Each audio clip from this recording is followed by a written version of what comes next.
চাকরির প্রলোভন দেখিয়ে ধলাই জেলার গঙ্গানগর থানার নিয়ামজয়পাড়া এলাকা থেকে 3 নাবালিকাকে গুজরাটে নিয়ে যাওয়ার অভিযোগে চাঞ্চল্য ছড়িয়েছে।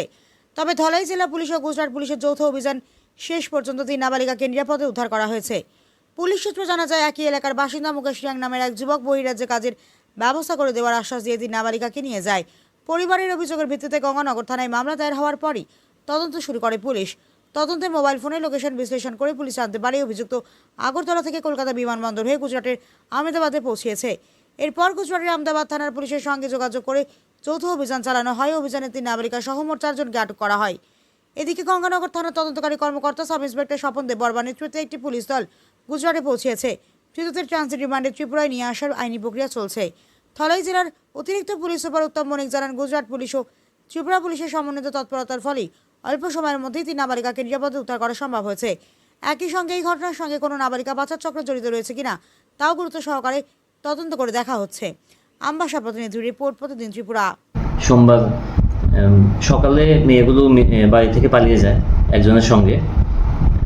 তো সে ওদেরকে আগরতলা নিয়ে যায় এয়ারপোর্ট থেকে, কলকাতা হয়ে ভাইয়া আহমেদাবাদ চলে যায়। তো আমাকে বিকালে আমাদের থানায় কমপ্লেন আসে ও মেয়েদের বাড়ি থেকে। তো আমরা ইনস্ট্যান্ট এটা গঙ্গানগর পিএস, আমাদের ধলাই ডিস্ট্রিক্ট। তো এটা কিডন্যাপিং কেস, যেহেতু মাইনর ছিল মেয়েগুলো, 15-16 ইয়ার্সের মাইনাস।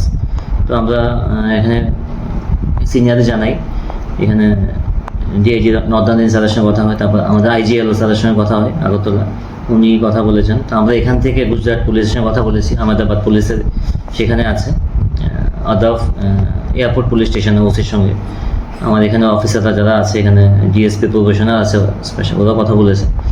তো কথা বলার পর আমরা যতক্ষণ ট্র্যাক করি এলবিএস দিয়ে, ওরা আহমেদাবাদ ল্যান্ড হয়ে এয়ারপোর্ট থেকে বেরিয়ে যায়। তারপর আমরা সেম ওদের ছবি, বোর্ডিং পাসেস আর এলবিএস লাইভ লোকেশনের জন্য এটা আমরা শেয়ার করি ওদের সঙ্গে। আর আমাদের পিএইচকিউ থেকেও গুজরাট পুলিশের ওপরে টপ কপের সঙ্গে যোগাযোগ করা হয়। তো তারপর ওদেরকে প্রথম তো খোঁজাখুঁজি হচ্ছিল, তারপর রাত 10টা নাগাদ আমরা আবার এলবিএস দিই, ফ্রেশ এলবিএস। বাস ওখানে ওটা ফ্রেশ এলবিএস পাওয়ার পর 8 ঘন্টার মধ্যে আদাফ পুলিশ স্টেশনের যে অফিসার ইনচার্জ আছেন, উনি টিম নিয়ে ওদেরকে ডিটেন করে একদম থানায় নিয়ে চলে আসে। তো আমরা ওদের ছবিটা পাঠাতে বলি, ওরা পাঠিয়েছে। আমাদের মেয়েগুলোই ওই যে এপি ছিল ওর সঙ্গে। তো এখন আমরা, এটা পরশু রাতে ছিল, তো কালকে সকালে আমরা অলরেডি পাঠিয়ে দিয়েছি আমাদের স্টাফ আইও আর ম্যান কনস্টেবল সহকারে। কালকে সকালে ফ্লাইটে আমরা ওদেরকে কলকাতা পাঠাই। কলকাতা থেকে রাতের ট্রেনে ওরা এখন গুজরাট যাচ্ছে, কালকে সকালে পৌঁছে যাবে। পৌঁছার পর ওদেরকে কোর্টে প্রডিউস করে ট্রানজিট রিমান্ড নিয়ে ভিকটিমস আর আসামি সহকারে নিয়ে আসবে। স্যার কার মাধ্যমে গিয়েছিল এখান থেকে? এটা এখানে গঙ্গানগর পিএস এরিয়াতে একটা ছেলে আছে মুকেশ রিয়াং করে, তো সেই ইনভলভ।